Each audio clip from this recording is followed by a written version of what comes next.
Caitlin, you ready? Caitlin. Caitlin, you ready for Kate? Sorry, go ahead, Rev. Ray, you have the con. Hit the music, Caitlin.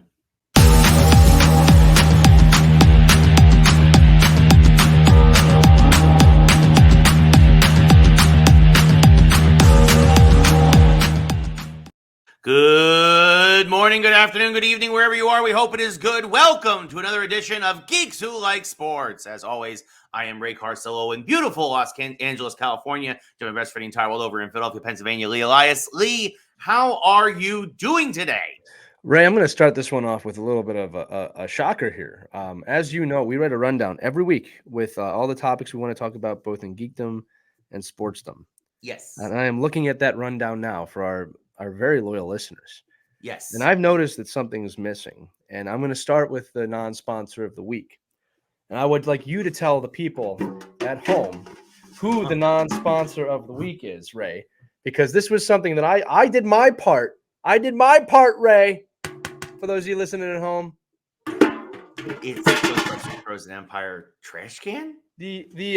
First it's a popcorn bucket, which is now. Oh, that's one heck of a bucket. That's a metal bucket. This week's non-sponsor is just Ghostbusters. Oh, now, Ray, listen. You're at home. You have a full Ghostbusters costume, but it wouldn't be complete if I didn't bring some props to the show. And you can explain to everybody what I'm doing right now. Well, Lee, it sounds like you have a free-form floating vapor in there with you in the studio in Philly, and you are busting it, my friend. Best sound in the show.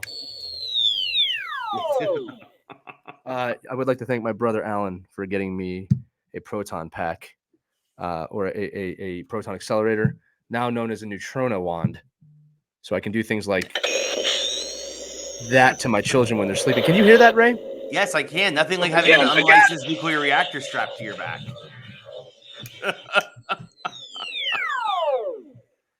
And that should satisfy the geekdom for most of the people listening this week. Well, let me turn it off all the way.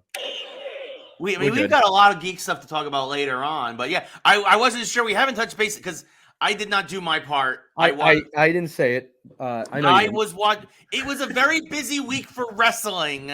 We'll get to that. We'll get to that. That's on the rundown. Listen, Ghostbusters, Frozen Empire, fantastic film. Yes. You said it perfectly. Everyone's saying it correctly. If you love Ghostbusters, you'll love this Ghostbusters film. Right. I don't understand any of the negative stuff. Yeah. I did notice the trailer kind of threw us off a little bit with some of the clips, which is great. Yes. The story was fantastic. Yep. And I love this is spoiler if you haven't seen it. But long story short, the villain's great, but the fact that they release all of the old ghosts back into the world, thus needing franchise Ghostbusters all over the country, which is what they're probably going to do. Yes. Ghostbusters alive and well, franchised perfectly.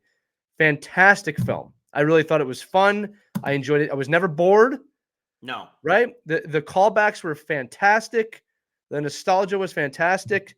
The original 3 Ghostbusters were fantastic. Yes. Bacon was written in perfectly. Just a little bit's all you need. You don't need a lot. Yep. It was well done. Yeah, no, look, I'd probably give it an 8 out of 10. I think that's fair. Yeah, I think the only things were at times the cast is a bit large. It's sometimes a little hard to follow all the different characters. Because you have there you go. There's the new big bad.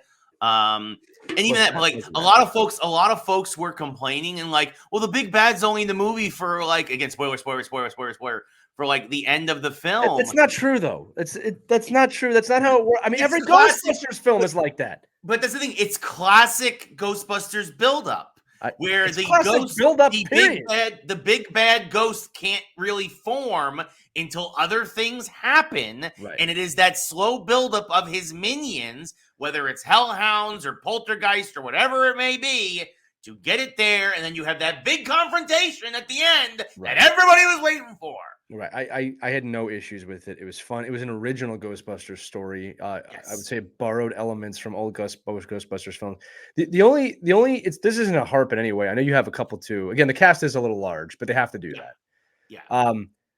This isn't a harp. This is a creative choice I would have liked to see, was just the mentioning that now that Gozer's gone, all of these other ghosts now feel free to come out. Yeah. right? And because I think it explains why there haven't been any ghosts in 30 years, right? Right. Was that now that Gozer's been done away with, she was that bad that Yeah. now all these other types of ghosts can come out. But it's okay that they didn't do that. We don't need that. Slimer nailed Slimer, just Perfect. nailed him. Yep. I was asked during the film, is he a good guy? I said, he's not. He's not a good or a bad guy. Right. He's a free floating vapor that eats whatever he wants, Right. including pizza, which was one of the best scenes of the entire film. Yes. But they nailed it. They nailed it. If you love Ghostbusters, you will love Ghostbusters Frozen Empire. The characters pick up right where they left off. They didn't have to do too much character development. Yeah. A I will fun- say that if you haven't seen Afterlife yet, watch you do need to see Afterlife. that. Yeah, You do need to see Afterlife. But why would you not? Why would you not see this without that? I don't know. I don't know. Right. So, but again, there are folks because there were friends of mine who were actually out here who were like, maybe I'll see Frozen Empire, but I didn't see Afterlife. I'm like, see Afterlife first. See Afterlife first. If you don't see Afterlife first, yeah, you won't know what any of this means. Yeah. And the only other thing I want, Ray, there's settings on this. See, I've got a Frozen setting on mine. Ooh. That's going to be annoying for the audience. But listen, everybody at home, I know you love it. I will say I want Rick Moranis back at some point. Well, I'm sure when he wants to come back, he will. But again, it was well done. They perfectly had the old firehouse in it. It was just a good story, right? Yeah. I enjoyed. It wasn't even 2 hours. I enjoyed the hour and 49-minute film. The after credit scene was fine. It's good. Yes. It was a good film. Yeah. No. Exactly. Yeah. There is one after credit scene. It's not really. It's just a kind of cute comedic thing. It's not going to build anything or lead to anything. It's nothing like that. It's just something a little extra there at the end. Yeah, and the only other missing part, not just Rick Moranis, but is Sigourney Weaver, if she wants to reprise Dana at all, but she doesn't have to. Yeah, no, for sure. But yeah, so there we go. An impromptu Ghostbusters Frozen Empire. Today's show is brought to you by Ghostbusters. Fun for the whole family for 40 years. We're ready to believe you. So well done. Thank you. Yeah, but we got a big show for you folks. We got comic books, we got video games, we got all kinds of stuff to talk about. Of course, we got a lot of sports stuff as well. We got football, we got baseball, we got college basketball. But the big story on Action News tonight, WrestleMania. There we go. Another prop from me today. This was given to me by my nephew, Savi. He worked WWE World for WrestleMania. That's awesome. He got to do some amazing stuff. We got to watch every night of it. That's very cool. You already know if you watch, it was the biggest WrestleMania of all time. Yeah. People are comparing the Sunday WrestleMania to Endgame in Marvel, which is not that far off.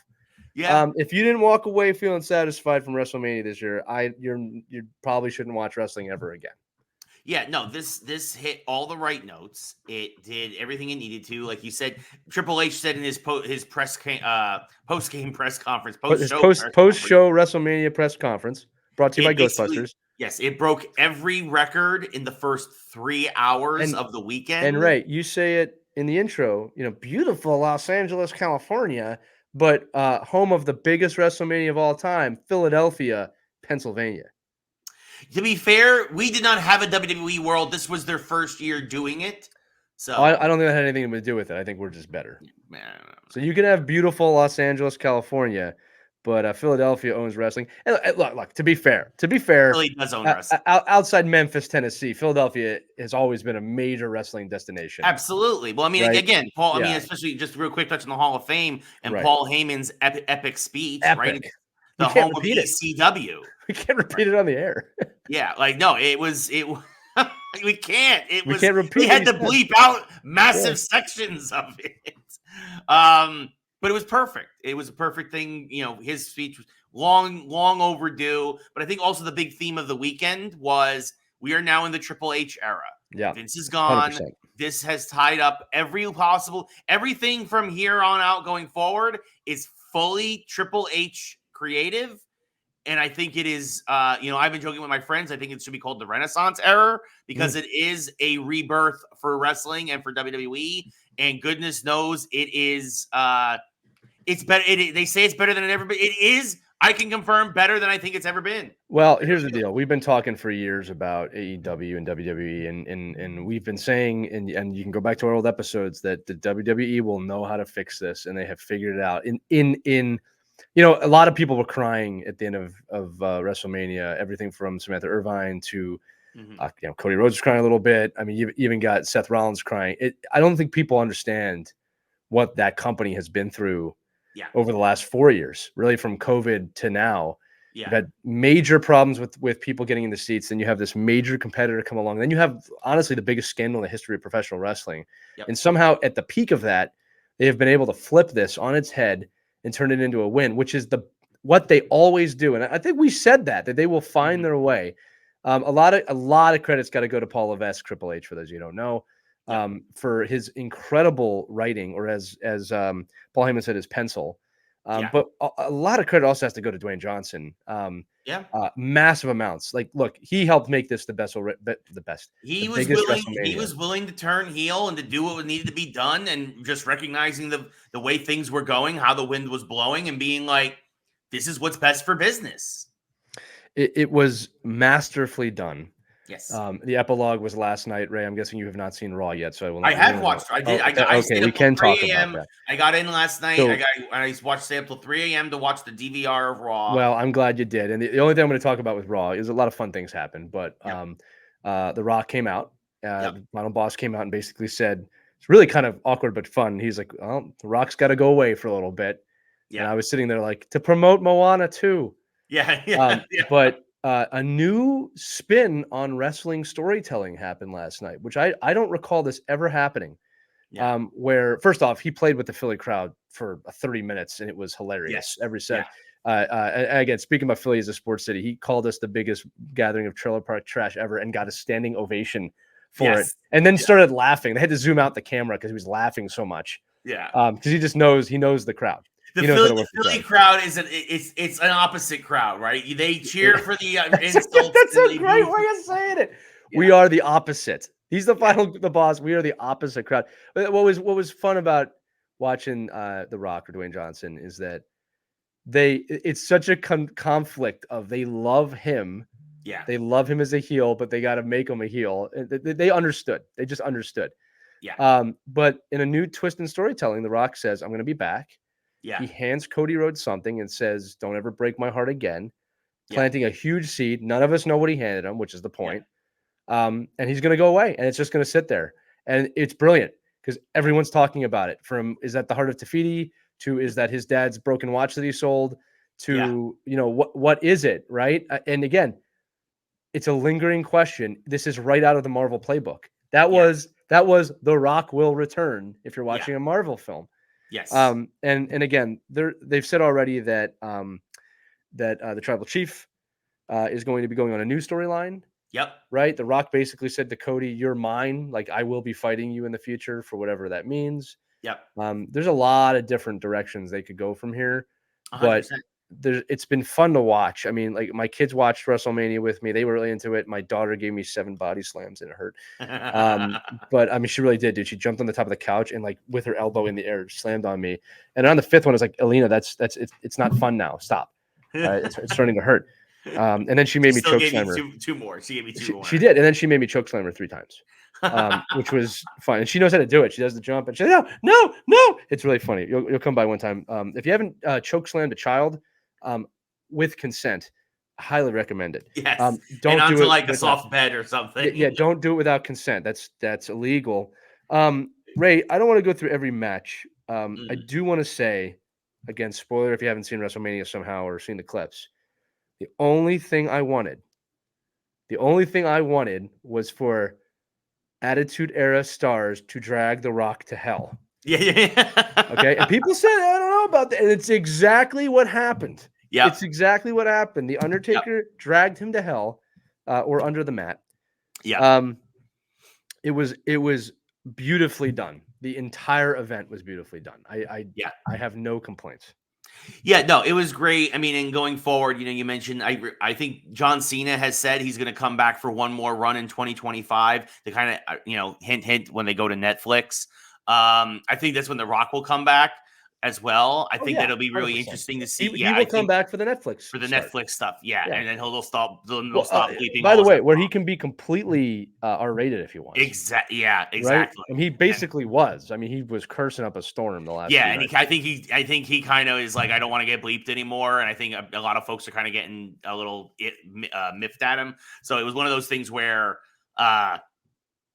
he'll go away until Moana 2 releases in theaters in Make November. way.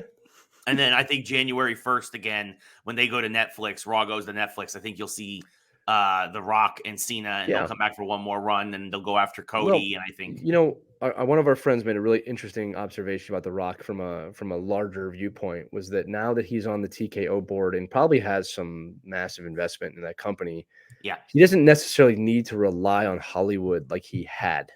that's also Right. true. And it changes the dynamic of Dwayne Johnson now and what he's able to do. He can easily step away. I believe at the end of the day, this is the one thing I wanted to discuss, that The Rock's return for, what was it, 2 months? Yeah. He made an appearance in January, but he really started like right after the Rumble. Really Right. kind of so it's been just over 2 months. So there was a 2-month storyline there. I think he has earned back any respect from fans that think he's just a come and go type person. Yeah. It was masterful. And again, there's still people like, go away, go back to Hollywood. Guys, he started here. This is his home, right? Yep. Hollywood has always been the secondary thing. I still view him that way. I love that he's a movie star, but he's always been a wrestler first to me. Yeah. And he would say that too, right? So just masterfully done, and setting up kind of a new era and a new, I guess, way for superstars from that era to kind of come back. And again, it was done right. They didn't rely on them. They let the modern talent shine. Yeah. While allowing the elders, if you will, to continue the story. That is the mistake they have made so many times. It's like they have to have Stone Cold come and save everybody. It's like no. The modern star, Cody Rhodes. I mean, I'd say Roman Reigns. All the modern stars shined in this WrestleMania. I mean, it was masterfully done. Masterfully done. No, for sure, absolutely.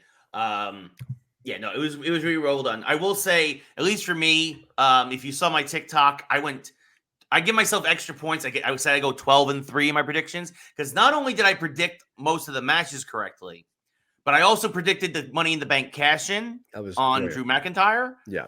And I also predicted, and I gave myself a double for this, I predicted that they were going to split the tag titles, and I predicted both new tag champions correctly. You did. So I give myself 12. All hail Ray. All hail Ray. You could. The only things I did not expect. Yeah, I love this. Go ahead. That I screwed up was I did not expect the Philadelphia Eagles, led by Jason Kelsey. Fly, Eagles, fly. The Eagles screwed me over in that match. Yeah. WrestleMania 40. WrestleMania. That doesn't work as well as the Eagles. a little long there, a little long. Yeah. Around the M, I was like, Yeah. Okay. But yeah, so Jason, on night one, the only match I got wrong was the Andrade and Rey Mysterio tag match versus Santos. Nobody expects the Kelsey. Nobody expects the Travis Jason Kelsey. So so that I got wrong. I also wasn't expecting. I didn't know Bubba Ray was going to be the special guest referee. Yeah, that came out of nowhere. I didn't expect that either. It was kind of random. Thumb, anytime you have a special guest of some kind or a surprise guest, the faces usually go over.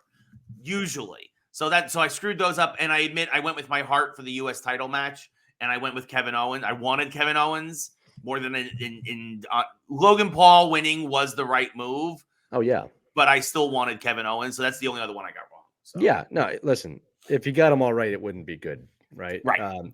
There's a lot of fan service in this WrestleMania. Yes. But that's what it is, right? And again, we deserve that. It's been a few years of not great WrestleManias and fan service. So, right. Kudos to the WWE.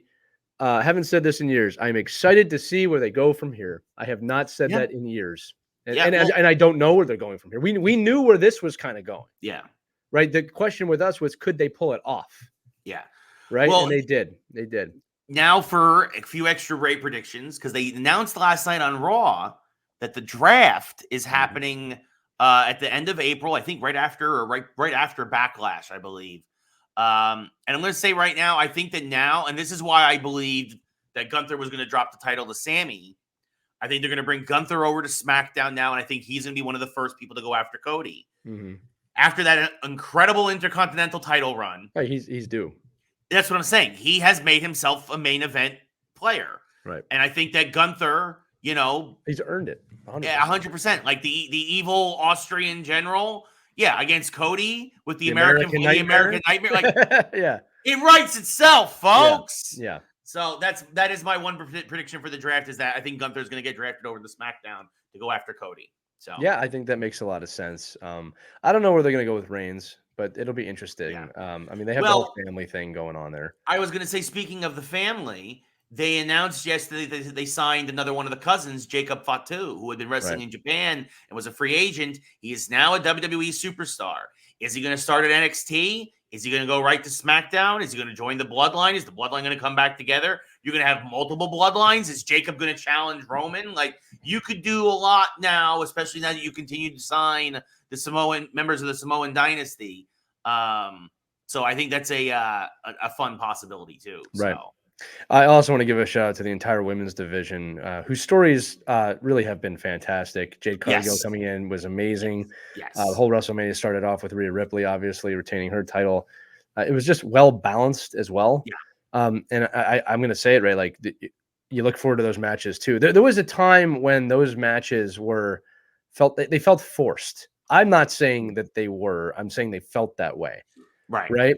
And they don't feel that way anymore. Like you wait for them just like every other match, and it's awesome. It's an awesome thing. I look forward to the women's matches just as much as the men's matches. Right. That's a 20-year in the making type statement, which is awesome. I mean, not for you, for wrestling. And also a huge shout out to Becky and Rhea, who kicked things off, set the tone for the whole weekend. Awesome. And Becky, who had strep throat and 102 fever, wrestled, and Rhea, who had a panic attack, she says, right before she went out, and they had to calm her down. And they put on an 18-minute match classic. Right. So, and now Rhea also has strep throat and 102 fever, most likely. No, it was a good start to the entire thing. It was well done all around. Just great job, Triple H. We'll see where we go from here. The fact that the crowd in Philadelphia was saying, "Thank you, Hunter." Yeah. I mean, it tells you really people were conflicted. I mean, you're seeing it now, how conflicted people were and how much they wanted the WWE to survive. Yeah. And like I said, no one is talking about AEW. Nobody right now. No, except for how bad it is. Yeah, right. It's peak too soon, man. As somebody who liked in the past tense what AEW has done nothing but screw up the last 9 months. Right.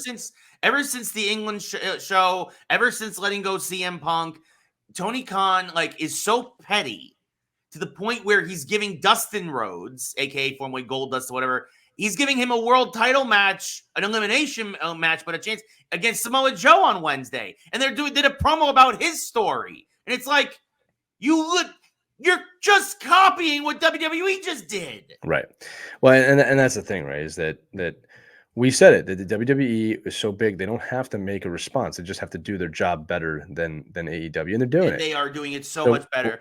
That may be a storyline in the future too. We'll see. Actually, Triple H had a great statement about, if you want to have a smaller card and work less and take care of your body, this is not for you. WWE is not for you. Like, what a statement.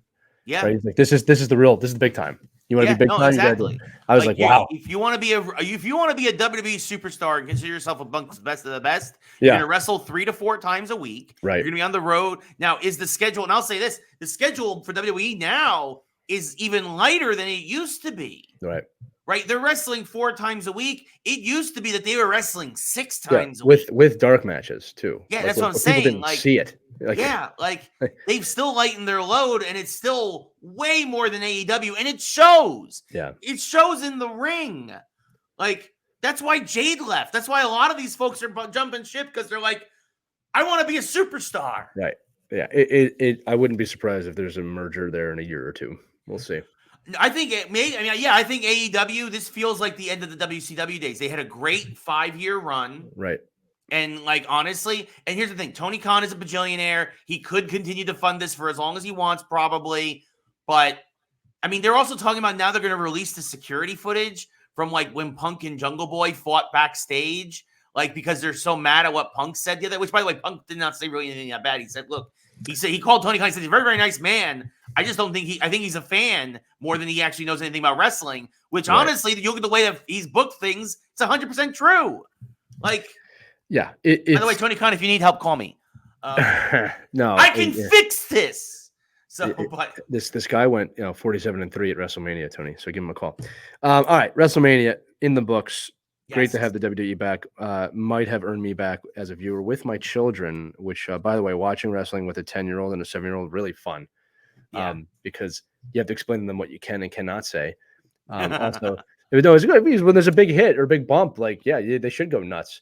But the last thing I'll say, there's a moment on Night 2 where that Undertaker toll bell went off, and I turned into a 7-year-old for a second. I was like, "Oh my god! Oh my god! It's coming!" Yes. It was exactly. I mean, I will say that I went 1 for 1 in my big prediction. And a lot of people thought that wasn't going to happen. Yeah. But I had a feeling. No Austin. For whatever reason, but you didn't need him. No. And I think Triple H might know, like, well, maybe save that one. Yeah, you don't need that one right away, right? But maybe bring it back next year, right? Like we still don't know where WrestleMania 41 is going to be. They surprisingly did not announce it, although there are rumors they have gotten it down to 2 cities. They are talking to Vegas, New Jersey. Yeah, I wish, and they are talking to Minneapolis. That makes sense. Those are the 2. What was the first one? Vegas. I was gonna say Vegas. I was just gonna say that's probably where they should go next. Ray, what are you drinking there, bud? Oh, this is iced tea. Yeah, it looks like a beer. I know, it looks like it's iced green tea. Is it Steve Weiser? From one of my favorite places, the Carving Board, and it's iced tea because they don't serve beer. I do love the Carving Board. I love it. I got to come out to see you soon. I'm gonna say it again, fantastic job. Make sure you guys listen to the New to Wrestling podcast with my nephew, but our friend Xavier Cruz. Yes, they do a great job, and they've been doing a lot of stuff with Behind the Ring. He worked WWE World. If you're a huge fan, it's a great show, especially if you're newer to wrestling. Literally, it's in the title. Last thing. This isn't a WrestleMania thing. I was shocked after WrestleMania ended. They showed a trailer, Ray, for this new kind of behind the scenes documentary for WrestleMania. And what was shocking to me was that in our childhood, when they did these things, people were still in character. Yeah. This was no. They're going to show you how they did this. And like with Dwayne Johnson and Paul Levesque and their behind the scenes creation of this story.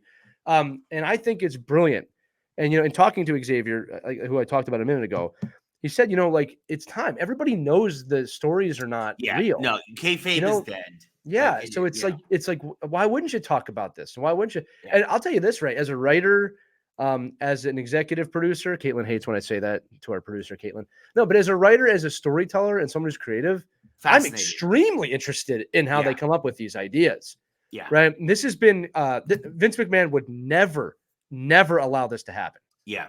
Right. Well, so I'm excited to see where this goes. That's part of the reason why I love Dark Side of the Ring so much, is because you get Jim Cornette. No matter how you feel about Jim Cornette, a very polarizing figure in wrestling. For sure. But he'd be like, during the Attitude Era, he's like, I'd be sitting next to Jim Ross, I'd be sitting next to Russo, be sitting with Vince, and this is how these meetings went. Right. And that, to me, I just loved that. Like I like that stuff too. Well, yeah. So very, very fascinating to see what's happening with that. A lot going on this weekend. It was a lot of championships changed hands in wrestling. We also had some champions crowned over in the NCAA. The NCAA basketball tournament, March Madness, has come to an end. We'll kick things off with the men's real quick, because honestly, I think it's in a funny way. It's in a weird way, Lee, a back-to-back champion is actually the smaller story. Even if they weren't, it would still be the smaller story. No, for sure, but it is true. UConn repeats, rarefied air. You don't see that very often ever in NCAA basketball. It's true. Villanova did it, not back-to-back, but they did 2 and 3 years. Sure. No, I mean, again, if you keep everybody together, you can build like a mini dynasty. But again, the idea is also that within 4 years, most of your team is going to be gone. But UConn finds a way to go back to back, a big deal for the men's. But again, the bigger story is the women. Not only they outdrew the men in terms of ratings, they had much better storylines. And you had the number one player in the world. Yeah. You had the number one player in the world against the number one team in South Carolina, and the number one team beat the number one player. South Carolina wins another championship. And as a team, I can appreciate that. The thing about the number one team, that I think the casual sports fan might not know. Now, if you follow women's basketball, you know this. All 5 starters gone at the start of the season from the previous season. Yeah. They won this with 5 new players. Yeah. That speaks to the genius of Don Staley as a coach. It speaks to the power of teamwork. They had no place being number 1, going undefeated. Like I don't think people fully understand. It's a new 5 players went undefeated to defeat the greatest basketball player in collegiate history. Yeah. That's a storyline. Yeah. That's like if the Undertaker came out at the end of WrestleMania. Seriously, like great stories this week on Geeks Who Like Sports. But congratulations, Dawn Staley. I'm a huge fan of Dawn Staley. She's from Philadelphia. I've seen her speak many times. As a coach myself, I have the utmost respect for her. And then I give her respect for giving Caitlin Clark respect after the game and what she was done for the game and the WNBA draft coming up here very shortly. So Caitlin Clark we'll see in the WNBA shortly. And that's going to elevate the WNBA. So it has been an insane year across the board for women's sports.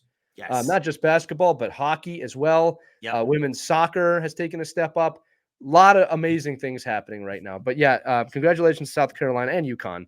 I don't want to shortchange the back-to-back. I was going to say So I don't want to just poo-poo on that. That's obviously a great accomplishment. It's insane. It's an insane accomplishment. But it's great to see both tournaments now this year on an even playing field, as they should be. And I hope that it continues to be that way because that women's tournament and the men's tournament was fantastic. Yes. I do love that every bracket was broken the first weekend, though. Yeah, I mean, again, shout out to the Final Four, North Carolina, NC State, and Alabama, lower seeds, particularly NC State, an 11 seed, getting all the way to the Final Four. And then UConn knocks off the Boilermakers, Purdue, who had been in their first, I think, championship game in over a half century. So we should also mention though that UConn destroyed everyone. Not one of these games was close at the end. I think it was a systematic, systematic dismantling, team by team. Like it was this UConn was a juggernaut. In this tournament. I love that reference. I think the closest point differential at the end of a game is 14 points, and it was not even in the championship game. I was going to say, even the championship, they won by 15. It was 75-60. So fantastic work to UConn and South Carolina on what, again, another great year for March Madness, right? Like probably the biggest March Madness ever, maybe. Yeah, I mean, because to your point again earlier, because you also had, you had the women's drawing just as much, if not more, than the men. Yeah, so like 18 million viewers, and I don't even know if they calculate streaming with that. I mean, this is every game was getting huge eyeballs. Yeah, there's a massive shift happening right now in sports, and I love it. Yes. Speaking of shifts in sports, you're welcome. Thank you. Let's talk about the schmucks out in Oakland. Yes, as I call them, the pathetics. The Oakland Pathetics. Yeah, the Oakland Pathetics will that's not their name anymore. I was going to say they're just going to be called the Pathetics because when they go to Sacramento, they will not have the city in front of their name. That is a done deal. We talked about this last week that Oakland as a city had come back to the A's and like, please, we will extend the lease. We want this. We want certain concessions. And again, A's ownership, Fisher, the owner of the Pathetics, who is himself the biggest pathetic, was like, nope, we're going to Sacramento. We're going to go play in front of 9,000 people in Sacramento for 3 years. I thought about a few things here. One is that they don't want to play in front of no fans. I'm sure that played into the decision. And the A's fans are not coming back in Oakland. Right. The surprising thing a lot of people don't know is how small the Sacramento Stadium is. It can only hold 10,000 something. Yeah, people. It's less than 10,000. Well, I'm sure they'll make some adjustments to change that to probably 15,000. But that's small. I mean, that's way worse than it's a minor league stadium. Yeah, it's way worse than the Coyotes playing in a college stadium. In terms of like percentage, when you think about it, right? Because typically a hockey stadium is only 20,000 anyway. Well, that would be a big stadium. Like usually 17 to 19,000. Yeah, I think the Garden is like 18-2. Yeah, so like I think 20. Like Montreal has 20, and that's the biggest in the league, I believe. Right, and like so, you're going from a 50,000 seat stadium. Actually, if they wanted to open the upper decks because of the football decks, they could fit 70 in there. Yeah, and you're going to a probably. I mean, like Lee said, probably get it over to 10, closer to 15, but still probably about 10,000 seat stadium. It's a big deal. Whereas, in Vegas, although some people in Vegas were kicking and screaming, the Tropicana Casino has officially been shut down, and is scheduled for demolition, and construction will probably begin sometime next the year. A's are going to be there. Yes. It's just a matter of time. I mean, because Vegas Yes. wants baseball. They're just going to get the best deal for themselves. But, yep, Yeah, going to Sacramento, and that's where the A's will live. And look, hopefully for 3 years, yeah. people show up. I mean, it's better, better than nothing, I guess. Yeah, I guess. I mean, it's just really a shame that this is what it came down to. And again, it's not great. It's not a great look. Again, the fact that all the owners just allow this to happen. Billionaires The make other mistakes owners too, right? Yeah. Well, I really think that they should force out the owner of the Athletics, because and they will when he goes to Vegas and removes himself. That's what's going to happen. That could happen. That's and they know that they can wait 15 years. They can wait 5 years. They don't care. Yeah. No. Speaking of not things, caring. No, speaking of not caring, yeah. Oof, man. Those talk about. I don't know if you watch the link that I sent you right before we went on the show, Lee, about the uniform. So again, to just harp on, God, the baseball uniforms are awful this year. Oh, I'm sorry. I did see that video. I know what you're talking about. Of the player who slid and his leg ripped. But speaking of awful jerseys and awful, also the Phillies are getting and revealed their City Connect jerseys. And I'll say this, really like the hat. Hat's great. I actually bought the hat. The hat's great. Bought the hat. Yeah. The blue Liberty Bell, I like that hat. But the blue and black and weird font on the front and the back, and you can't read the numbers, and the Phillies, Lee, I'm not saying this to bust anything. I really do believe that this might be the worst, if not at least one of the worst City Connect jerseys. Look, here's the deal. So a lot of people don't realize that the actual flag of Philadelphia is light blue with yellow. You guys will remember that the Philadelphia Eagles wore a similar jersey to that a few years ago that was disgusting as well.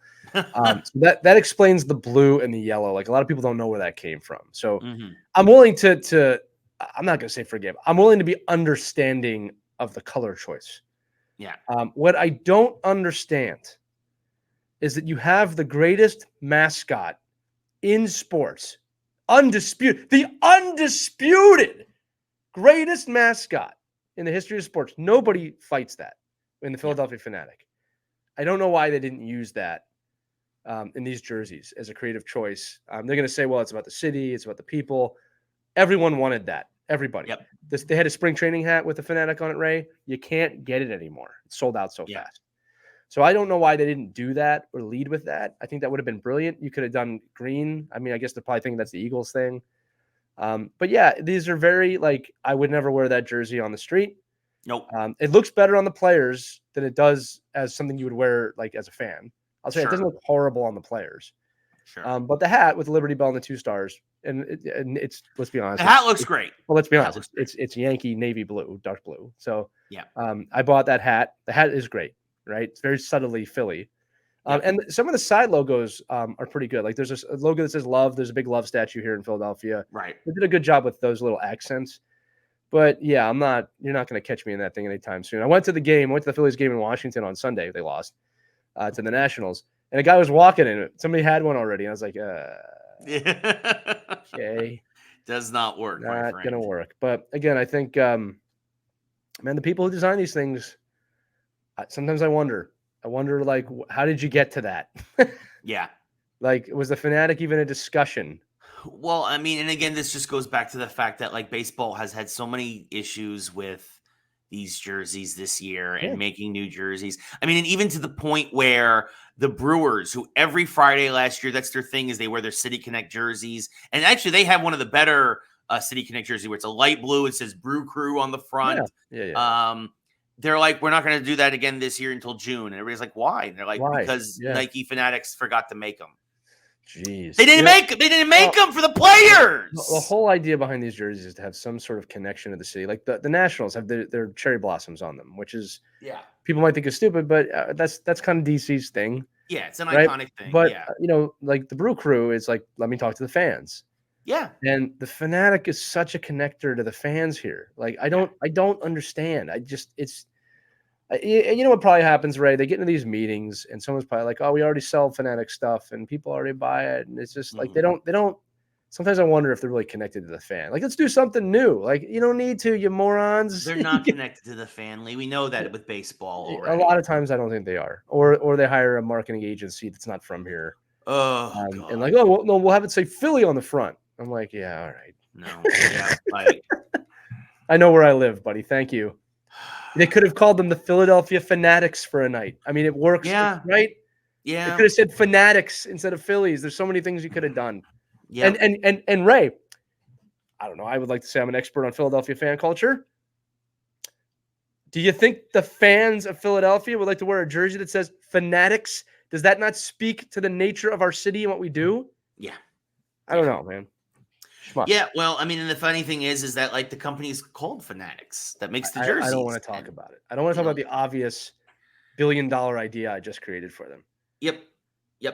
But that's the thing is that again, we live in a culture of morons failing upwards. It's true, and you know, they really missed the pitch on this one.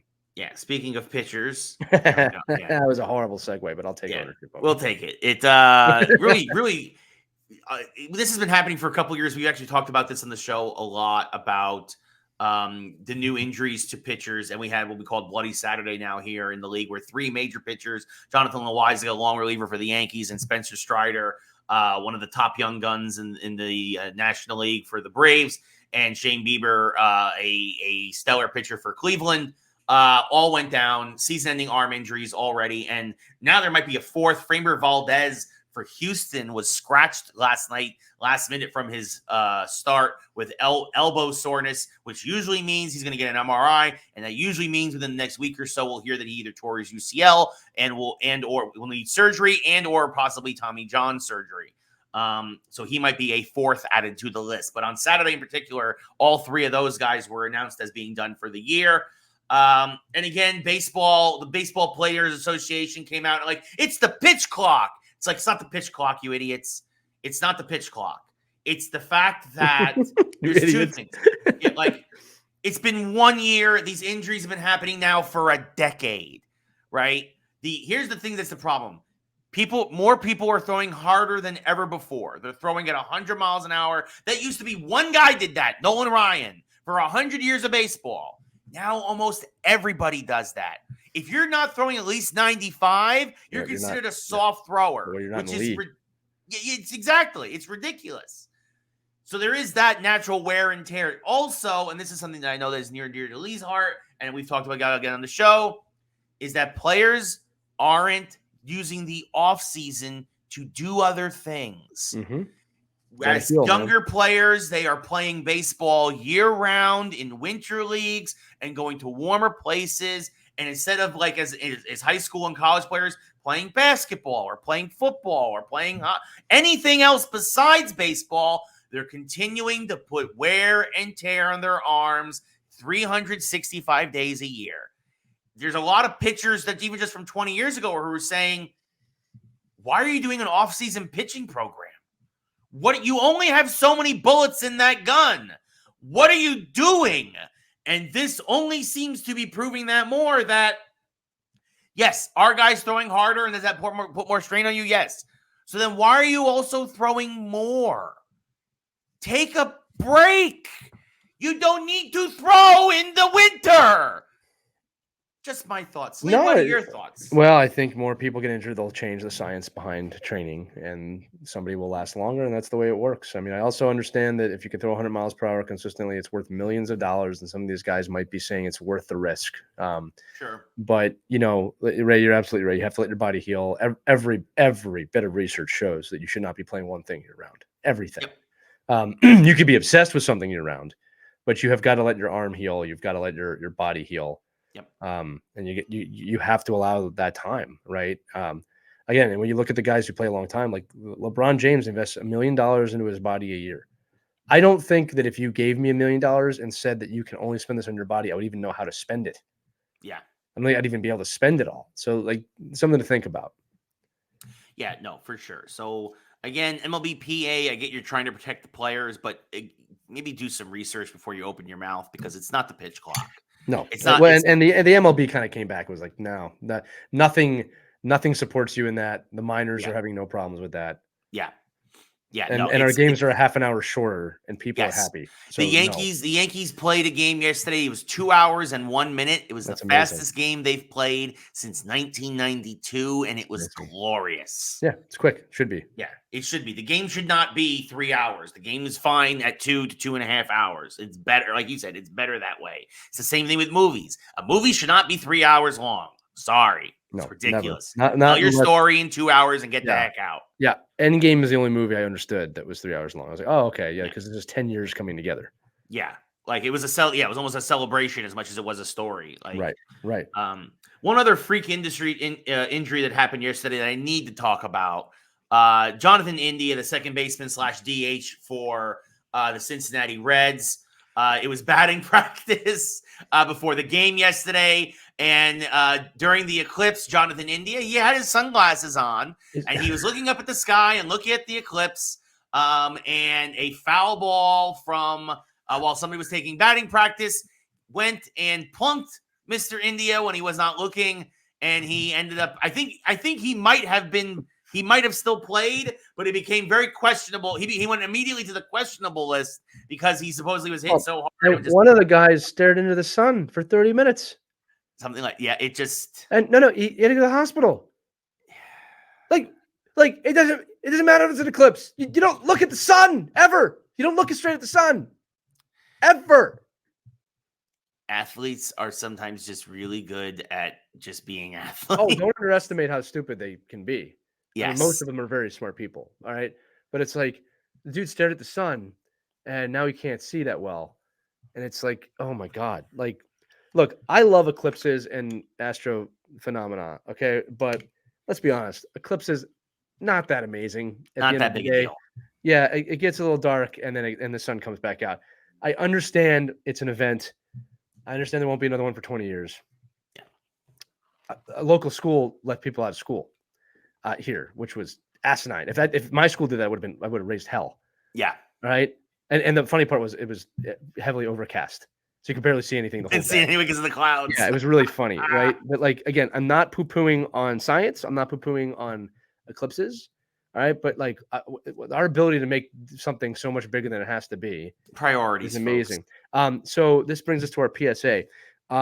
Never look at the sun, you schmucks. I'm sorry. I can't. Don't ever look at the sun ever, even with protection, like sunglasses. And like, remember, there's a reason why the eclipse glasses, you can't see anything with them but the sun. Yeah. Because it's blinding. Yeah. It's powerful. Even with it 90% covered, it was still pretty bright outside yesterday. Yeah. Schmucks. Don't look at the sun. Idiots. Thank you for coming to my TED Talk on proper I don't even know what this is. Proper living? No, you know what it is, Lee? People who look at the sun should get hit by the bus. Yes. That's it. They're the people who go in front. To the folks who are schmucky enough to look at the sun during or not during an eclipse, doesn't matter. You get hit by the bus. You're in front of the bus. By the way, yeah, I believe it's like if you look at it for more than 10 seconds, you're 100% going to have eye damage. Your corneas are screwed. Fried. Yeah, schmucks. And I'm pretty sure in baseball you need your eyes. I mean, yeah. Actually, I'm pretty sure in life, yeah, you don't want to not have your eyes. Yeah, right? Yeah. Let's go ask a blind person if they would prefer to see or continue to not see. Yeah, we should have I'm going to write a note about that. Okay, so anyway, there was an eclipse yesterday. Yeah. So and Jonathan, next one's in 20 years. Yeah, so we're all safe unless you look at the sun. For the next 20 years, don't look at the sun. Well, at least that is the one solace that we can take from this is we won't have to listen to this again for another 2 decades. Yes, and then after the great pandemic of 2040, we'll have to deal with it again, all over again because we never learn. Yeah, COVID 39 is here. It's on its way. Getting flashback. You know, it's funny. Sometimes when I'm still in a crowded place, I still get little like shivers of like I shouldn't be around this many people. It's a weird thing. Yeah. It's a weird thing. I get that. We all got a little PTSD. I think we're all Yeah. dealing with it still. We're going to do a really quick football segment, a really quick hockey Yes. segment, and a basketball segment. And then we got some great geek stuff this week. Yeah. So make sure if you've listened to this far into the episode, keep listening because the geek stuff. Yeah, we got a lot. I did kind of kick the show off with the geek. Yeah, we're going geek. We're doing like a bell. I want to hear it again. Hold on. And then. Okay, we're going geek, then sports, now back to geek. But right now we're all over the place. Yeah, we're still in the sports section, though. Real quick talk, like we mentioned, short football section. Big trade, though, this week in football. It was big. Stephon Diggs traded for a second-round pick to the Buffalo Bills. Excuse me, from the Buffalo Bills to the Houston Texans. My apologies. Second-round pick goes to the Bills. Houston Texans get Stephon Diggs. Houston has suddenly gone into win now. They win the division last year. Now they're like, we got C.J. Stroud. We might be able to win now if we get him some weapons. All right.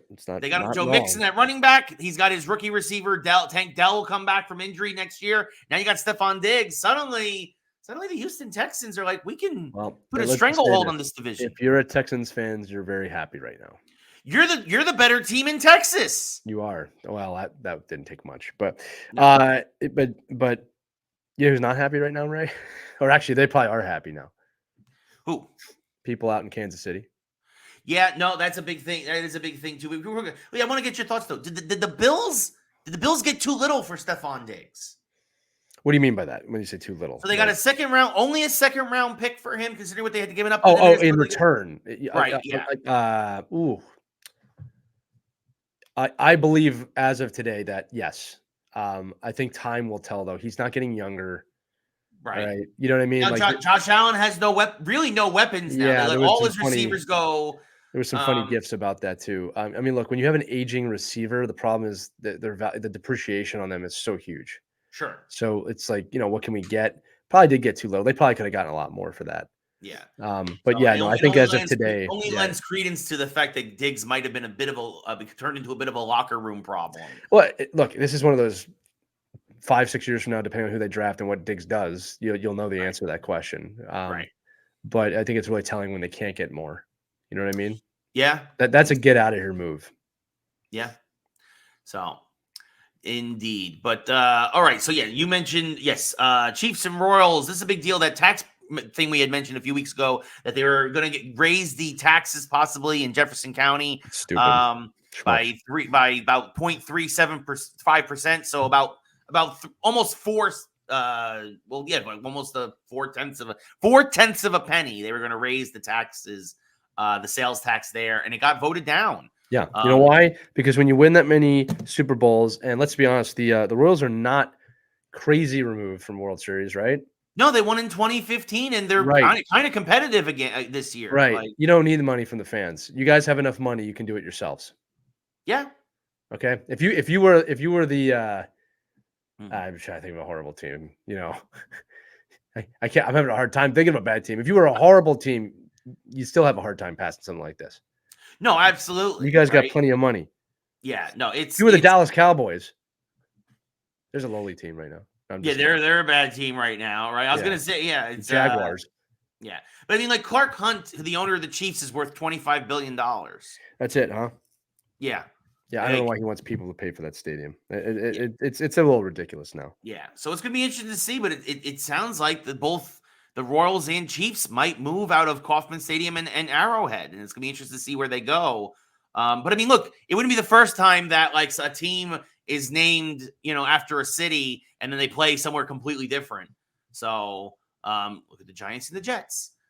Even the Pistons for many years played even though they were Detroit, they played in Auburn Hills, which is a suburb of Detroit, right? So it's not crazy, but Kansas City might not be playing directly in Kansas City anymore, and I'm curious to see what ends up happening with these renovations and new stadium plans for these two teams.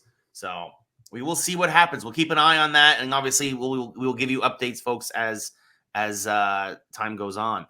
Speaking of big changes up in Canada.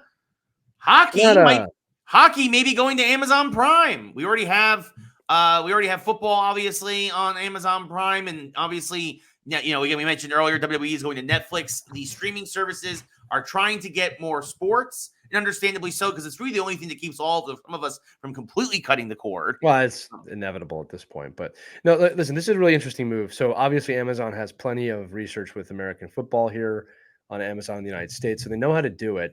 Another thing, Ray, is that a lot of people in the U.S. don't realize that shipping and freight in Canada is horrendous, and very expensive. I know this from having to do business in that country. It is a nightmare. All right. But Amazon, as you can imagine, is kind of becoming the choice of a lot of people out there for goods and shipping. It is a lot more affordable to buy my product on Amazon in Canada than to buy it directly from me, which is stupid. Yeah. All right. In this country, in America, it's actually the other way around, right? You benefit my business when you buy it from my website, opposed to Amazon, because Amazon takes a cut from everything. Right. But shipping is so steep in Canada that Amazon is becoming a better way to get your goods than sometimes even going out. So to get something mailed. So this isn't just a brilliant move from a sports front to get people on Prime, but I think it's also a pretty smart move to get people using Amazon more for buying things. Yeah. Like I always say this, you got to understand what I mean by this. There is a language barrier between the United States and Canada. They are different cultures. They are different people, right? I mean, you know what I mean by that, right? Yes, Canada is not the United States, and vice versa. It's a different methodology up there. It's wonderful. I mean, the people are great. All right? I have a lot of Canadian friends and I love them. But from a capitalistic standpoint, from a government standpoint, it's not the same. And the mentality up there is very different than the mentality down here. I'm not saying one's better than the other. All right. The capitalistic mentality is a lot better when you're in business like I am down here. Right. But the kindness of Canadians and their willingness to help their neighbor, I would take that any day of the week as well. All right. That doesn't exactly exist everywhere here in America. So I think it's a pretty brilliant move to get hockey on Prime, get people on Amazon, and kind of escorting that country into another digital age. Also, people have to remember, huge misconception about Canada is their population size. Yeah. There are not as many people in Canada as you think. It's like 35 million people. That's it. I mean, it's that's 1/10 of what the U.S. is. Right. And not to mention, that's like a few major cities, right? It is not a massive population. And some of that population lives further north, where it's not exactly populated areas. Yeah. Most of that, that's the thing. Most of that population lives like between like near Toronto and Montreal and Ottawa, like in that area. Right. And like, the farther north you go, like you go to like Edmonton and in places like that, it's not a lot of people. No. It's not. So I'm going to look at the population of Canada today. It is in the 30 millions, I believe. I'll say 35 million plus or minus 2. Yeah, that's at 38 million. It's about to be 39 million. No, I'm sorry. It says 38 million 2022. It's probably 39 million. Okay. All right, but again, people, that's not a lot. That's not a lot. There's 10 million people in New York City on a daily basis. It's 4 New Yorks. Well, I mean, even look at it as an idea of like you look at like an England, a Great Britain, United Kingdom. There's like 60 million people on that island. It makes it's amazing. So Italy's about 60 million people, and then you look at the size of Canada, and it's half those countries. I know it's incredible. It's a beautiful place. But I think this has been your social studies lesson of the day with the Geeks Who Like Sports. Oh man, I miss social studies. Me too. They don't teach it anymore in school. That's why nobody knows anything. I don't want to talk about what they do and don't teach. Although I will say that they have done some of that stuff's coming back. All right, my kids are learning about community. Oh, they finally realized that people are dumb because they don't know how things work. Yeah. They finally realized, yeah. Well, I don't know if they realized it or not, but people were coming out of school uneducated, and I think they're starting to work up. But I will say my kids are getting a great education. I've been very happy with that. It's not politically motivated. It doesn't seem right. And they're learning the things they need to do to be productive citizens. I love that when my daughter came home and my son came home in the first grade and talked about being part of a community and the importance of that. I was like, this is good. That is good. Fine. That is good. That's the stuff they should be learning. And I feel like a generation kind of missed that for whatever reason. Well, a lot of generation was raised on TikTok and Instagram and Facebook, and we are the elder statesmen of that generation. Yeah. We're elder millennials, right? Like the oldest. We are. Our target audience. If you're listening to this, you're probably one of those too, or you're late Gen Xer, one or the other. Yeah. So, hey, we don't matter who's listening, whatever generation you're part of.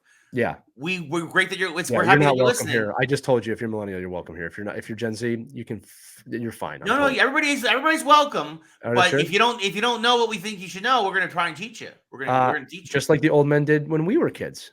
Right. Get off the lawn. All right, moving on. Definitely get off the lawn. Moving Don't on. never stay on the lawn. But anyway. Yeah, so look, hockey's coming to Canada, but the big story on Action News tonight. The race is on for the playoffs. As predicted, Yes. it's a 4-way swing for the Eastern Conference right now, wild card spot. Flyers dropped 7 games in a row, having a really hard time. Should be a very exciting finish in that division. The West is basically closed at this point. So I'm looking forward to talking about the playoff matchups in a few weeks. We'll see. Again, no prediction. I think it's going to come down to the last day of the season for a lot of these teams. Flyers are playing the Capitals the last game of the season. You bet your butt that's probably going to be a playoff game. Yeah, I mean, it is a really good chance that. I mean, Detroit and Washington are playing tonight, actually. That's also, yes. I mean, real quick, folks, the Islanders have 85 points. Detroit, Pittsburgh have 84, and Washington and Philly have 83. Yeah, anyone can win. Two spots left for 5, two spots left for 5 teams. I'm sorry, you are correct. Yes, it's the Metropolitan third and the second wild card. And the second wild card. Because Tampa is kind of locked in. Tampa has locked up the first wild. I had to think about that for a minute. I was like, wait a minute. Yeah, because that is the one thing that helps Pittsburgh and Philly, though, is that what helps the Islanders, Pittsburgh, and Philly is that they can still get one of them can still get that third spot in the Metro. Someone's going to be left out horribly. Yes. So I'm just amazed that Pittsburgh has gone on this run to get. I thought Pittsburgh was dead and gone. We all did. Yeah, they did. Never doubt Sidney Crosby, man. I guess so. He really wants to get in. The Devils have basically all been eliminated. Ha ha ha. Yeah. I mean, they would basically need all those teams we mentioned to lose out. They'd have to win out. So Devils always remember the season that you put a park in a New Jersey stadium. Way to go. Unbelievable. Schmucks. Yeah. Lee, I'm gonna be honest. I'm going to make a prediction right now. For what? I'm going to say that the Flyers are going to get the third in the Metro. That's a bold prediction. The way they're two back, and they're only 2 points back in the Islanders. And I'm going to say it's the games at hand is what I look at, Ray. That's the problem. That's true. Well, the thing is that at this point, the Islanders only have 1 game in hand, and I'm going to say Detroit's going to get the wild card. Detroit right now has the second wild card, but I don't think they're going to hold on Detroit. Right. It's really hard to predict this. Because if one team gets hot, they're in. It's just absolutely. It's so hard. If somebody wins their last 5, that's going to be the team that gets. I can tell you what I hope doesn't happen is that in the last game of the season, Ovechkin gets an empty net goal to bring his goal total higher against the Flyers to eliminate us from the playoffs. That would be a bit much. Yeah, that would be a bit much. But I'm going to make the prediction for you. I think your Flyers are going to find a way. I think if they get in, they'll be in that final spot. But look, here's the thing too. I'm okay with them. I'm okay with this season. Like it'll be disappointing not to make the playoffs. They've made such big strides this season. They are clearly a team. I said at the beginning of the season, Ray, when we had our predictions, I said they will flirt with a playoff spot. Yeah. Guess what they're doing? They're flirting with a playoff spot. Okay. I do not understand if anybody had higher predictions than that. All right. They are not a cup team yet. They are definitely building that direction. If you want to look at cup teams, you look at the New York Rangers or the Boston Bruins right now. Those are the teams that, without a doubt, should be there at the end. All right. And real quick, depending on the results tonight, the Rangers, Bruins, and Stars could all clinch the divisions tonight. Right. So, and I hope the Rangers do because they are a strong, strong team. Me in the West, too. I have very little faith in Vancouver and Winnipeg to go beyond the second round. Agreed. Right? I think the Colorado Avalanche are the team to beat in the West. And obviously, you can't count out Vegas. People are going to yell at me about Florida. I don't know. I'm not sold on them yet as a cup team. Yeah. And to your point, the West, Carolina too. If the Blues lose like one more game, that basically locks up who's in. It's just a matter of seeding in the West. Right. So technically, Minnesota's not mathematically eliminated, but Minnesota would need Vegas and St. Louis to both lose out, and they would have to win out. So to me, Minnesota is eliminated. So Minnesota's not making the playoffs. Yeah, no. So I just want to say technically, mathematically, but they're pretty much done. Quickly jumping over to the NBA, the Knicks continue to go up and down, but a big win against the Bucks, I believe yesterday, catapults them back into the 4 seed, which of course, obviously in the NBA now with the weird play-in tournament, It's just a matter of being in the top 6. Stay in the top 6. You don't have to be in the play-in tournament. Not have to worry about it. But the Knicks now actually tied with the Magic for 3rd, and because they beat the Bucks 1 game back of Milwaukee for the 2 seed. But there's a logjam in the East from 2 to 8 is only separated by 4 games. That's it in the East in the NBA. The 8 right now is the Heat. The 7 is the Sixers. The 6 is the Pacers. The Cavs, Magic, and Knicks are all virtually tied for the 3 seed, and then the Bucks are a little bit higher at the 2. But it's only 4 games out, 4 games separating those 6 teams. That's rare parity in the NBA. Well, bottom parity. Yeah, that's fair. Because let's be honest, Boston, the Nuggets are there. I mean, Boston's going to probably win it all. And it's a reason to watch outside the midseason tournament. How about that? Right? Yeah. And the East and then in the or the top of the Western Conference, is kind of a logjam. The Wolves, Nuggets, and Thunder, the top 3 teams, are all within a game of each other. Yeah, so and that's who's going to be there at the end. It's the one thing about basketball I have a hard time with. Yeah, well, no, I know. I am. We talk about this. I am not a fan of the 7 through 10 team tournament to get into the last 2 playoff spots. It's a cash grab, and look. There's sometimes I'm more. I like expanding playoffs. There are I like that baseball did that. Yeah, finally going to the 1990 football format. Yeah. Like again, some people don't. Some people say like you play to get in, and the thing is, look, everybody loves the team that has the chance, the opportunity. But like when you're giving 4 teams a chance to be the last team, that's a cash grab. Yeah, right? Becoming an 8th seed or a wild card, I like that. This is like the wild card for the wild card. It's too much. Yeah. Anyway, it's all. Are we ready to move to the geek segment? We are gonna slide. There we go. So this is a fun one. We are starting to get more news about the Fantastic Four film for Marvel, and Julia Garner, who folks may know from the show Ozark, has been cast as the Silver Surfer. And of course, the internet had an aneurysm for no reason. Yeah, they had an aneurysm because they're like, it's a girl. First off, there have been several female Silver Surfers.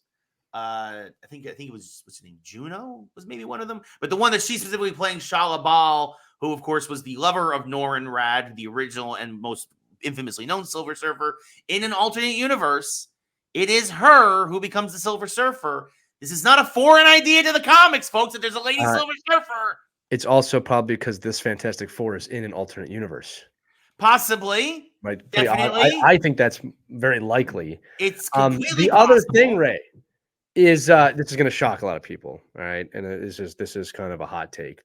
The Silver Surfer is not real or human. So what's the problem? This is like when the Little Mermaid thing came out. It's like it's a mermaid. Yeah. It's not real. There's no rules here. Okay. Yeah. I think it's ridiculous. I am for one. It's just like, oh my God. We have all this great talk about Caitlin Clark, women's sports, South Carolina, but you can't have a female Silver Surfer. What are you thinking? Yeah. Unbelievable. What are they going to do next? They make a potato play Superman, right? You can't have Spuds playing soups. You can't do it. There could be Spuds in a soup, but you can't have Spuds play soups. Yeah. What's going to happen next? They're going to let a hound be the Batman and call him Bat Hound? I mean, you can't do that, Ray. That happened. Well, you're going to have a dog that's like Superman, even crypto, if you will. You can't do that, Ray. Yeah, you did that. Ray, you're taking my points. They did that. Throwing them back in my face, and I appreciate it. Yeah. Because that was the intent. You schmucks. Yeah, this isn't that big a deal, folks. It's honestly. Not. And there's canon with it. Yeah. And it's well, and that's the thing. I'm making that call right now. This is an alternate universe Fantastic Four coming into the MCU.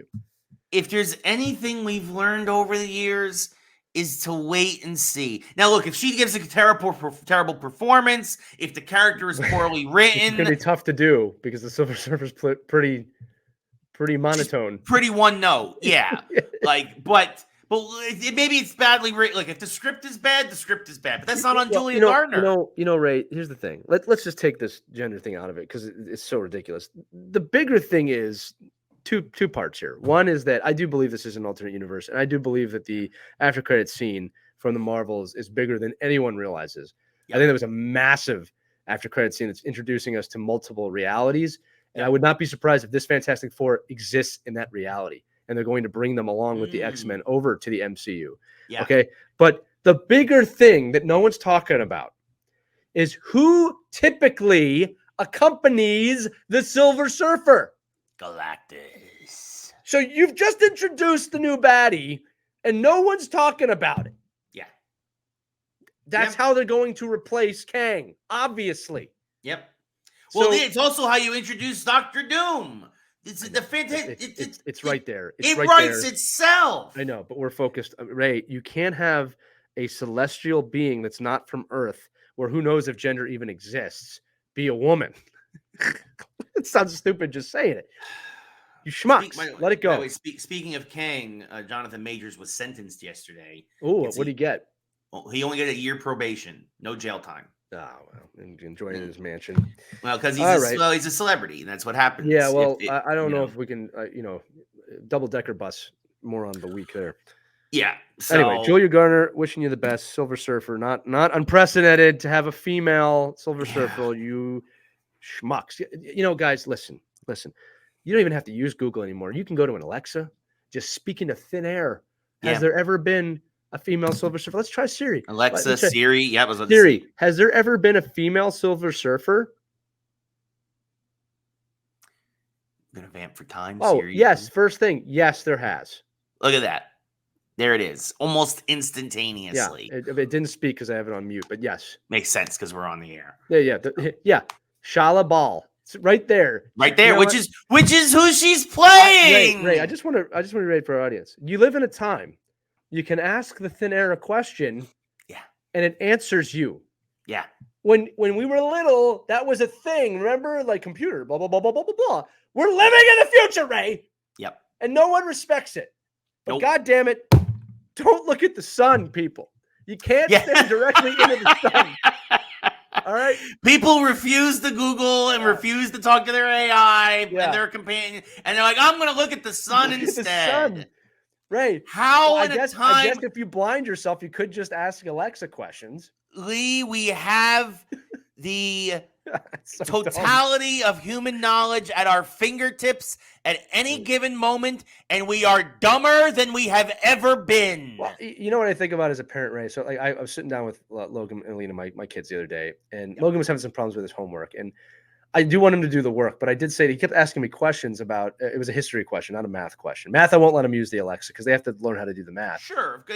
But I did say to him, he was asking me all this stuff. I said, Logan, you want to know what's amazing about you and technology today that I didn't have when I was a kid? I'm at that point in my parenting where I'm saying, you know what I didn't have when I was a kid?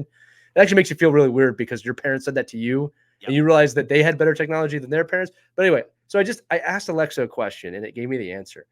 And then I had this thought, Ray, of like, okay, so now we do live in a time where you can, for very affordably, by the way, ask the thin air a question. So what does 25 years from now look like? And what it is a robot's going to be walking around your house. Like, oh, hello, sir. What can I do for you? I am C-3PO, Human Cyber Relations. And you know that everyone's going to name the robot C-3PO, Human Cyber Relations. That's what I wouldn't do. And it's going to be able to do things for you. And then I'm going to be calling my kids like, Logan, the robot won't make my damn dinner. And all I wanted was chicken cacciatore with a side of spice. And it's not giving me the chicken cacciatore. What do you mean you looked in the sun? No, that's those conversations. Listen, you know what? Ray, 30 years ago, or just under 25 years ago, we were playing Sega Genesis. We were playing Super Nintendo. And there was this villain that almost didn't age well, but did, named Mojo. And he lived in Mojo World, and everything was an entertainment video game world. Yeah. And X-Men 97 somehow in 2024 pulled off Mojo so well. Yeah. And you could not enjoy this guy. I mean, they nailed him. Yeah. Right. X-Men 97, I think, is the best Marvel show outside of Loki that I've seen. I agree. It is so well done. Yeah. Yeah, so this week's episode, folks, for X-Men 97 was Motendo / Life Death Part 1. And a lot to unpack in this one. Both of them, yeah. Another 30-minute episode. And yeah, it's Jubilee's 18th birthday, and her and Sunspot are, again, he's not called that because he looked into the sun. It only took 25 years for her to hit that birthday, but that's I know. That's pretty funny. Technically, though, it's 97, so it only took a couple of years. So, and she's gifted what looks like a Super Nintendo with a Days of what's it? Mutant Apocalypse. X-Men Mutant Apocalypse cartridge in it. For those of you who don't know, that was obviously based off of an old Sega Genesis X-Men game that Ray just referenced. So that was pretty cool to see as well.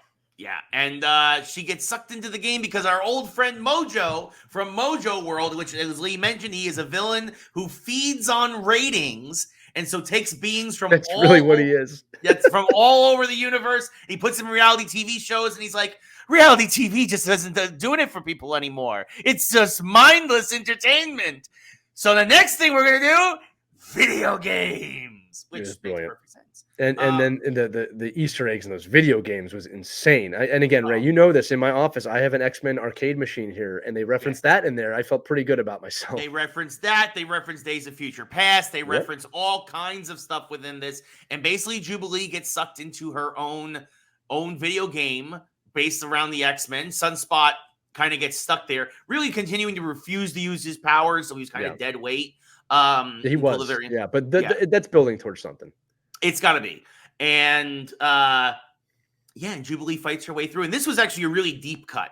This is a character that appeared once in, I think, or maybe twice, maybe one or two issues in all of the X-Men lore. And her name's Abscissa. And she's basically an alternate version, future Jubilee. And it's basically the idea that, like, she was like a beta tester for Mojo. And she's there and she helps free Jubilee and kind of also reminds her, it's like, hey, video games are great, but so is living your life. Right. And you get a real good Saturday morning, like, hurrah moment. And then, but also finally being like, and hey, your powers are still developing. And finally like, oh, look, Jubilee doing something cool with her powers for once. Yeah, well, and that was a cool part of it is that, this character has some developing to do. Because again, for those of you who don't know, Jubilee kind of shoots fireworks out of her hands, and that the idea is that that's just going to evolve into a much stronger power, much more important power. Jubilee getting created for the X-Men TV series. I think a lot of people forget that, right? She was not a comic book character prior to the X-Men animated series coming out on Fox, right? It was based around her. So another little deep cut, Ray, was the voice actor for Obsidian. I can't say her name. Abscissa. How do you say her name? Say it again. Abscissa. And I want to correct you there. Technically, Jubilee did appear in the comics before the X-Men cartoon. No, she didn't. Yes, she did. No, she didn't. I said it, and my word is law. So anyway, the voice actor for her, Uncanny X-Men number 244. Well, when did that come out? 1989. That's what I said. Jubilee debuted in 1989, and then they made the cartoon about her. Let's just say she didn't become a major character again until. No, yes, she was. She became a major character because of the cartoon. She was far more a background secondary character, but I wanted to just. Of course, you nerd geek. Anyway, listen, I trust you on that 100%. The voice actress for her was the original voice actress for Jubilee in the original show, the older Jubilee, which I thought was a really nice nod. But that was really good, and I just loved Mojo. It was so like it was moving, right? Yeah. And we even got a view of Mojo World in there, which was great too. They didn't even explain it. They're just like, it's Mojo World. Yeah. Well, he even kind of says he's like he called them his indentured audience. Yeah, that was really funny. Which was great. So they did a great job with it. Great job bringing back a like you said, a classic character who probably not has aged as well as folks would have hoped, and modernizing him in a way that's a lot of fun. Yeah. And continues to only do it in 1997. Love it. Yeah. So, but the back half of this episode, this is a major storyline in X-Men comics. It's called Life, Death, and it is just like what they're doing. It is Storm's attempt to get her powers back. Right, and to a detail. Like this was drawn or animated the same way the comic book is, basically. I mean, they almost took it like panel for panel, and she starts a romantic relationship with Forge, and then basically what ends up happening is. Something from Forge's past comes back to haunt him. Basically, for those who don't know, Forge was a Vietnam War veteran. Mm-hmm. He's the only person who kind of survived his platoon. and he kind of did something. He did it kind of triggered his mutant powers coming about, allowing him to as a late teens to build whatever he could think of. But he also called on his shaman backgrounds as a Native American heritage, and he called forth a demon called the Adversary, who would help him escape Vietnam, but would also continue to haunt him for much of his life. And although there is a point where he banishes the Adversary in the comics, and as happens, once you let go a demon, the demon's going to find a way back out. And that's basically what happens, is that finding Storm's considerable pain and constantly kind of always stalking Forge, the Adversary once again returns and is here to basically feed on the misery of Forge and Storm. And it's going to take the X-Men to come and save her. But in the process, spoiler alert, she's going to get her powers back. Well, yeah, of course. And a lot of nice little Easter eggs, the X Factor in this. It makes me wonder, too, if there's going to be a tie-in of a Deadpool situation here. I know Deadpool's X-Force, but they all work very closely together. Yeah. So I'm interested to see how close to the comics they take this. My gut is they're going to follow it to a T. I mean, they have so far. Yeah, so. but we'll see. We'll see. This is turning out to be some of the best storytelling Marvel's done in years. Yeah. It also reiterates how fantastic the X-Men are. Yeah. Right. It makes me wonder, dude, are they going to look at Spider-Man? Is Spider-Man going to have a cameo in this? I wouldn't be surprised if Spider-Man shows up at some point. And all the night is, the big Marvel shows from that time are Spider-Man and X-Men. Yeah. Right. And you could totally bring Spider-Man 97 back if you wanted to. Yeah. They're talking about it now. Yeah. They're talking about bringing it back and bringing back the original voice cast and all that. Right. Maybe they should bring him back and destroy the current Madam Web. That they should definitely. And they could save everything. They could save it all. Do that. Absolutely. And I also do want to say it's also a testament to Chris Claremont as being the main X-Men writer for over a decade. Yeah. These are all his stories from the 80s. Well, I think, Ray, for the audience, we're living in a time now where superhero team-ups are pretty normal. Everyone knows the MCU. Everybody knows the DCU, to be fair. But the X-Men was always a darker story.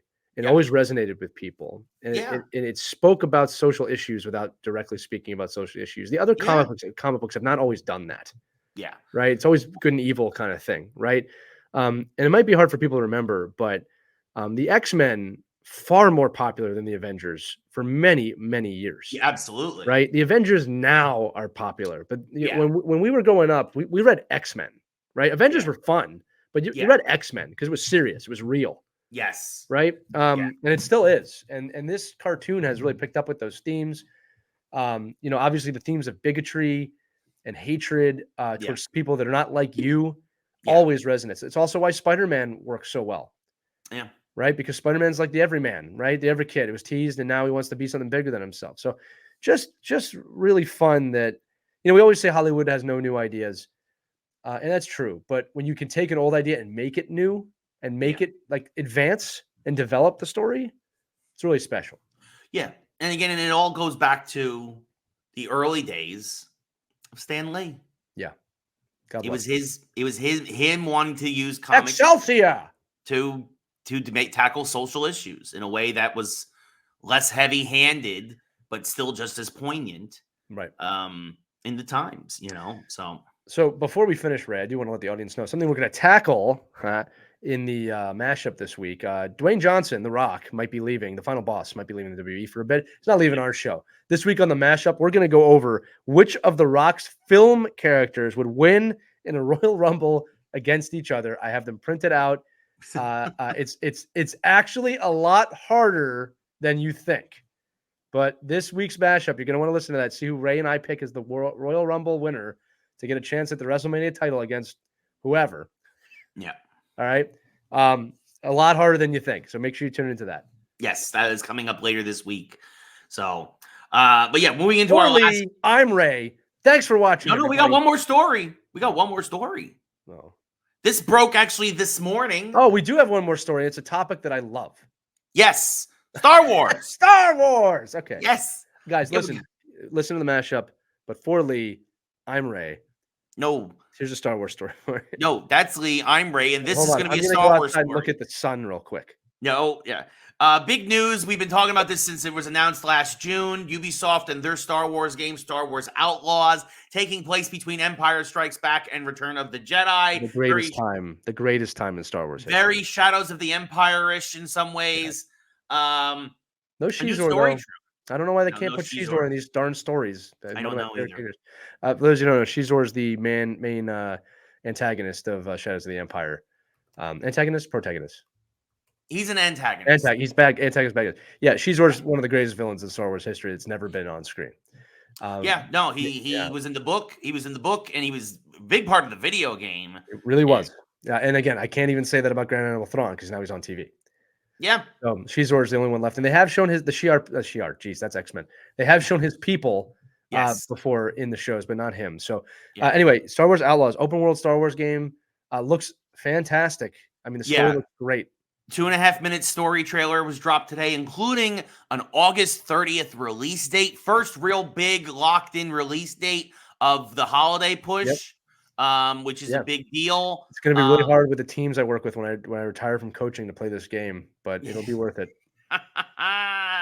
It's definitely. I think this is going to be a lot of fun. I'm really looking forward to it. Obviously, PlayStation 5, Xbox Series X, and PC. It's from Ubisoft, and it follows the new outlaw scoundrel Kay Vess as she's trying to buy her freedom because, as a lot of outlaws and scoundrels do, they kind of run roughshod and run the wrong way against some of the underworld and underbelly of Star Wars. And we're gonna get some new organizations. It looks like we're also gonna get some classics like the Black Sun. Obviously, the Hutts are in it. We saw Jabba in today's trailer. We saw Han frozen in carbonite. We also saw, obviously, the Empire is gonna be a big part there. We saw like ATSTs on the march. So getting just a very brief glimpse, but it looks like Kay is putting together a crew for a heist, kind of a Ocean's 11-y Star Wars vibe. And she's got to buy her, but she's trying to earn her freedom, buy her freedom.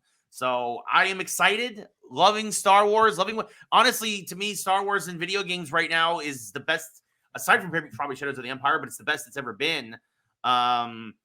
It's really excited about this trailer. This was a fun announcement today in the middle of April. Nothing really else going on, and Star Wars just like, trailer, here you go. We're here. So, yep. So next week you have homework for Star Wars, Ray. I did my part. You got to do your part. I know. I'm looking forward to it. Like that 5-year time period between Empire and Return of the Jedi is a really amazing time in Star Wars. I did just look up. Shadows of the Empire is apparently not canon anymore. They said it was, but it's not. It's Legends now. Yeah. Well, I hope they continue to do what they do and unlock all the legends and make them canon again, because that's basically what they're doing over at Star Wars right now. With Thrawn, Yeah. So we'll see. But yeah, look, Star Wars has been going the right direction now for a couple of years. After that major disappointment, I'm interested to see what they're doing with Daisy Ridley in this next film that they're doing. If they're going to somehow right a ship there, but we'll see. I may even gander at watching the sequels, but I don't know yet. You know what is coming back to the theaters, Ray? I want to say this: Phantom Menace. All those films are coming back for their anniversaries. So I'm going to take my kids to see the Phantom Menace in the theater, which has aged wonderfully. Wonderfully. I'm wondering if it's going to be like a special edition though. If they've updated any of the animation or just the original theatrical release. That is, I am curious. Yeah, I will be interested to see what they do there. I remember I was telling Logan, like, oh yeah, they did this when I was a kid 30 years ago. It was a long time ago when they re-released A New Hope, and then they started doing the other ones, and that's really what sparked Star Wars coming back to life. Back in the mid to late 90s, I believe. It was like 1996, 97 they started doing that. I want to say 97 they did. I remember going. I'd never seen Star Wars in the theater before. It was special. So I'm going to get to do that again. Yep. Should be a good time for you guys. For Lee, I'm Ray. Don't look at the sun, everybody. Those are good. That is good advice. Do not look at the sun. What have we learned here today? One, the sun. The Silver Surfer did have a female Silver Surfer, and two, don't look into the sun directly. Yeah. Ever. So, and Ghostbusters is great. Ghostbusters is great. Ready to do a little Slimer thing? I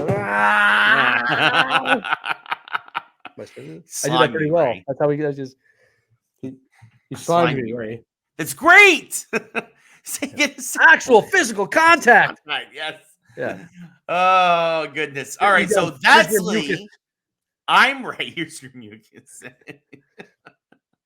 Yes, we will see you all next week. We appreciate everybody for tuning in. As always, don't forget, follow, like, share, subscribe, all that other fun stuff. Again, that is Lee. I am Ray. Stay tuned for the matchup later this week, folks. And we are the Geeks Who Like Sports. Good night, everybody.